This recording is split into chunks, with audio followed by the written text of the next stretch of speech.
Halo semuanya, perkenalkan saya Mario Prasetyo mewakili dari kelompok 5 kelas 17 5F25. Di sini kami akan membahas tentang salah satu layanan cloud computing yang ada pada saat ini. Sebelum itu, hadir juga di sini semuanya teman-teman saya, yaitu Heri Susanto, Wahyu Renaldi, Fahrul Iswandika, dan Undreni Siregar. Tidak lupa juga yang terhormat pada dosen mata kuliah Cloud Computing, Ibu Jenny Sundari MCom. Nah, jadi apa itu cloud computing? Secara simpelnya, cloud computing adalah teknologi yang memungkinkan kita menyimpan, mengolah, dan mengakses data secara online. Teknologi tersebut nggak hanya menawarkan penyimpanan data berkapasitas besar dan sistem terbarunya, tetapi memungkinkan kita juga untuk bekerja dari manapun hanya dengan bantuan koneksi internet. Cloud computing itu mempunyai 3 jenis, yaitu software as service atau SaaS, lalu ada platform as a service atau PaaS, dan yang terakhir ada infrastruktur as a service atau IaaS. Nah, layanan cloud computing itu di internet ada banyak sekali. Yang paling populer dan banyak orang yang memakai pada saat ini, pasti kalian udah familiar dengan yang namanya Google Drive. Jadi, apa sih layanan cloud computing yang kita bahas? Langsung aja kita akan membahas cloud computing Office 365 dengan aplikasi cloudnya itu Microsoft Office.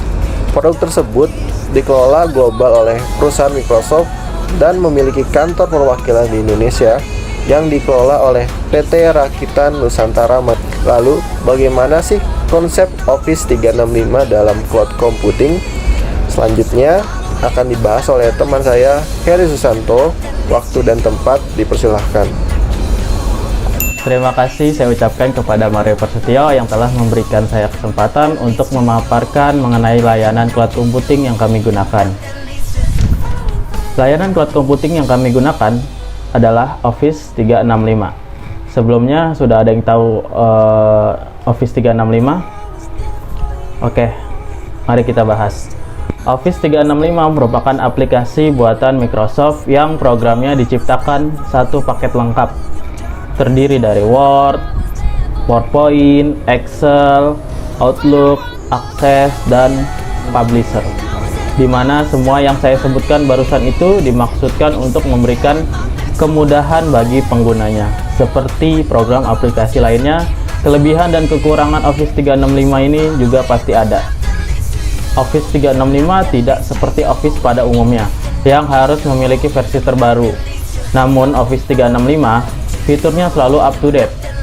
Bahkan kita sebagai pengguna juga bisa menyimpan hasil kerja kita di cloud atau di-share ke pengguna lainnya.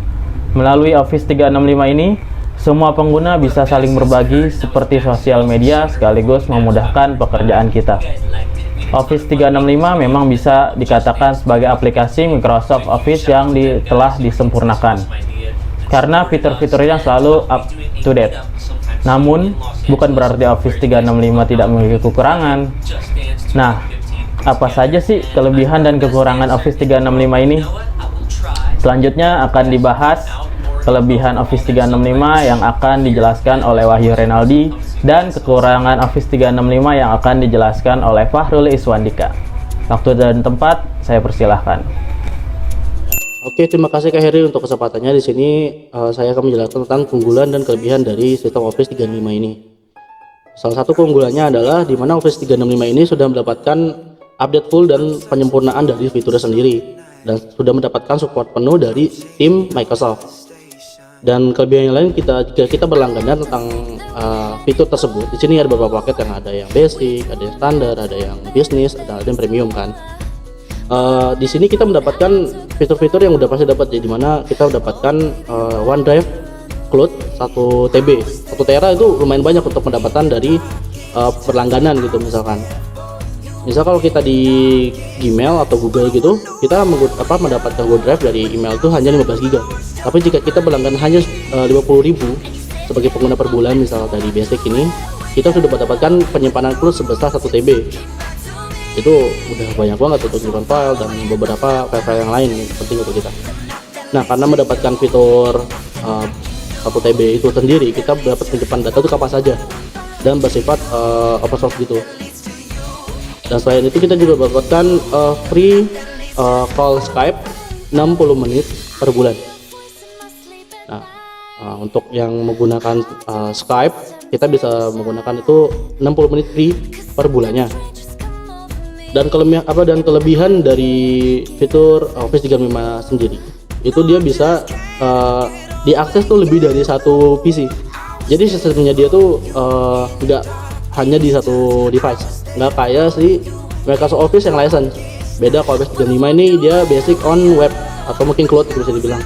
Jadi misalkan kita punya laptop, kita punya tab, atau mungkin kita punya PC, itu kita bisa login di situ berbarengan.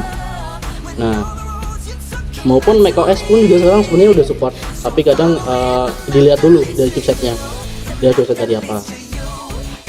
Dan Office 365 ini juga mendapatkan kelebihan yang terakhir itu dukungan penuh dari Microsoft untuk bisa menggunakan fitur chat, fitur email, ataupun fitur telepon yang tadi saya bilang. Sekiranya hanya itu saja sih yang kita bisa kita simpulkan kelebihannya. Misalkan kita mau menggunakan Office 365 ini nggak cuma buat operasi data, misalkan cuma buat Word atau buat Excel atau buat PowerPoint, kita bisa buat email kelas bisnis, dan kita mendapatkan sistem keamanan standar dari si Microsoft-nya dan dukungan telepon dan web setiap saat. Nah, semakin banyak yang kita keluarkan untuk berlangganan, semakin banyak fitur bisa kita akses. Misalkan dari basic ini kita mendapatkan fitur-fitur tersebut, misalkan kita bedain dengan yang premium, mereka dapat banyak banget, ya dapat Azure, dapat Intune, dan Exchange juga. Berbeda dengan fitur basic yang hanya beberapa aplikasi saja. Nah, sekiranya itu dari saya, dan selanjutnya akan dibahas tentang kelemahan dari Office 365 ini sendiri yang akan dibahas oleh teman kita, Kak Farul. Untuk waktu dan tempat kita persilakan. Terima kasih. Oke, sebelumnya terima kasih untuk Wahyu Renaldi yang telah menjelaskan tentang keunggulan dari cloud computing Office 365 ini. Dan selanjutnya saya akan menjelaskan tentang kekurangan dari cloud computing ini. Dan yang pertama yaitu hal yang umum menjadi kekurangan dari seluruh layanan cloud computing adalah mengenai masalah koneksi. Jika koneksi internet Anda tidak stabil, maka Anda akan kesulitan untuk mengakses data. Seperti yang Anda ketahui, di dalam cloud computing ini, setiap data, gambar, audio, video, dan lain-lain disimpan di cloud. Maka untuk dapat mengaksesnya, Anda perlu menggunakan koneksi internet.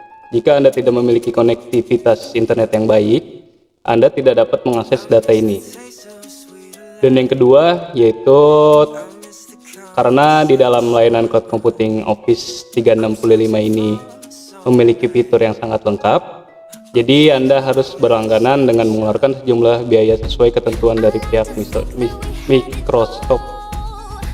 Dan berikut adalah biaya dan jenis-jenis ketentuan yang harus Anda bayarkan setiap bulannya. Misalnya Anda memilih menggunakan yang basic, dan inilah fitur yang akan Anda dapatkan serta aplikasinya.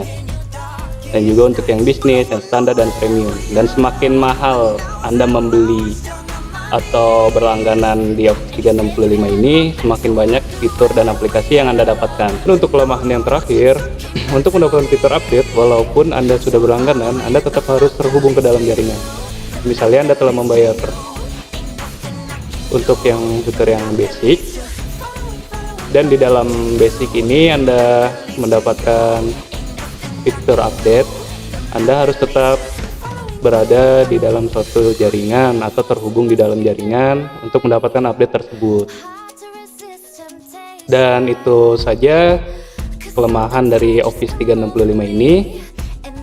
Dan selanjutnya akan dibahas oleh Undreni Siregar tentang sistem kerja dari Office 365 ini.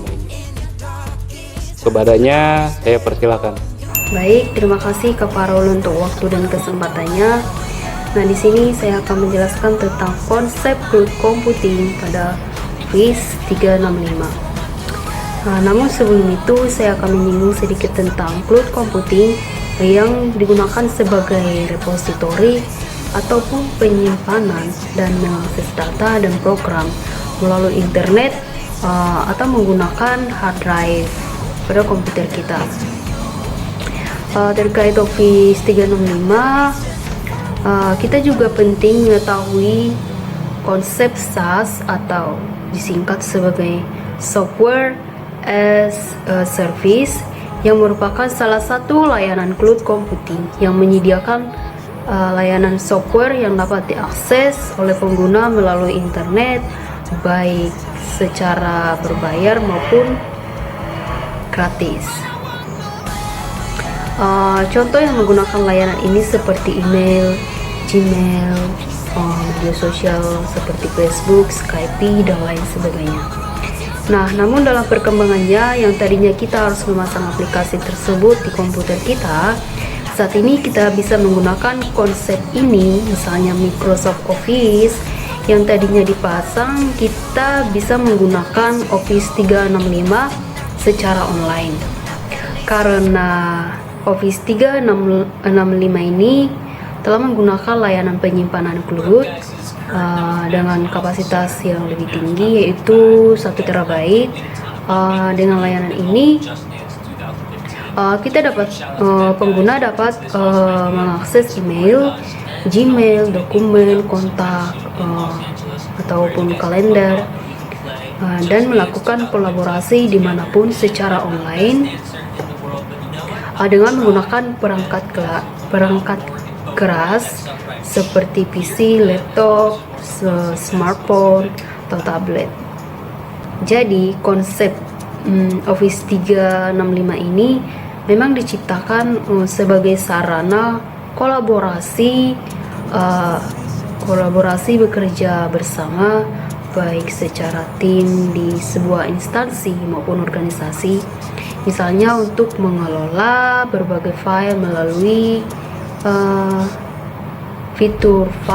fitur-fitur yang disediakan.